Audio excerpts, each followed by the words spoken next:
out there in SIGT land and the rest of YouTube. This is Randy again, and I got another product here. We're looking at the Coyote light. I got invited out to a invitational night shoot at the World Shooting and Recreational Complex in Sparta, Illinois. And one of the store owners said, "Hey, why don't you take this light out there and see what it can do?" Now, granted, I don't really hunt coyotes. I've wanted to, don't have the area to do it, so I didn't really have a good platform to test this light. I mean, I could test it out for its night seeing capabilities. And well, let's just break into this thing and take a look at it.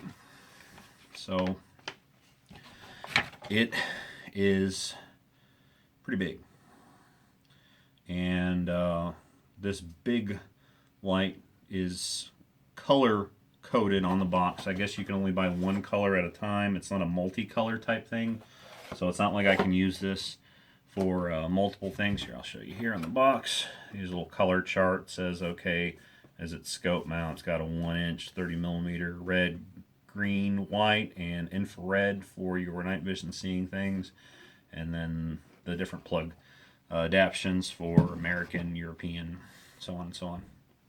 So the theory, I guess, or the principle behind this is they give you a scope mount. Let's see if I can find it, because I haven't really mounted this thing up, but it's kind of like this little reverse scope mount thing where you mount the bottom side of this on the actual flashlight itself and then mount that to your scope. So I don't know what I really think of that. It is going to put a lot of tension on your scope, so yeah, I don't know if I really care for it too much.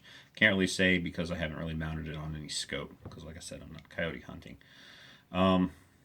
But as for the light function itself, it does put out a pretty bright red beam, and of course I'm going to blind my camera like that.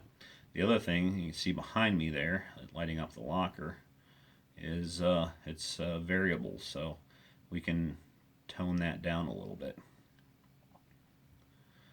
Alright, I'm going to shut the lights off in here. Alright, so we're in the dark, and we're still in the same shop area, and we're going to test out this Coyote light. So I'm going to shine it behind me. Start off low and work my way up in intensity. You can see it does put off quite a bit of light.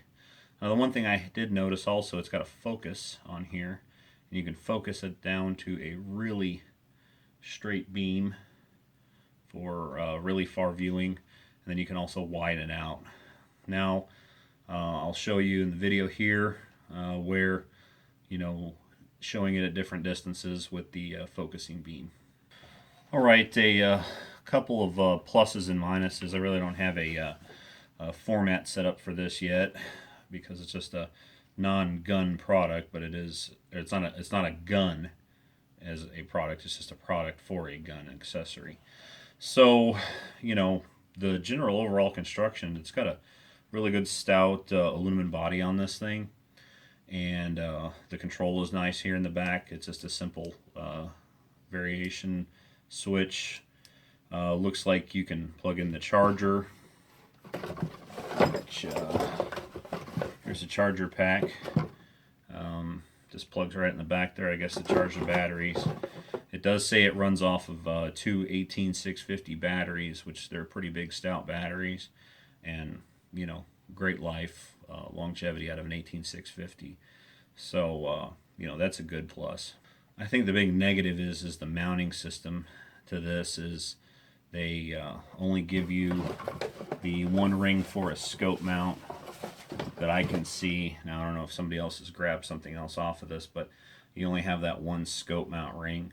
It would be nice if they would come up with a system that would go Picatinny to Picatinny, so maybe I could do a undermount or something like that for my gun, which would be nicer and maybe look a little cooler like a grenade launcher. But still, yeah, I think that's the only really bad thing is the size. They do make a smaller version of this. I don't know what the price comparison is to that, and I don't know how that functions. But if you're looking for a good, powerful red light, You can check out the coyote light, and I think it'll suit your needs. Thanks. This is Randy with SIGT, signing out.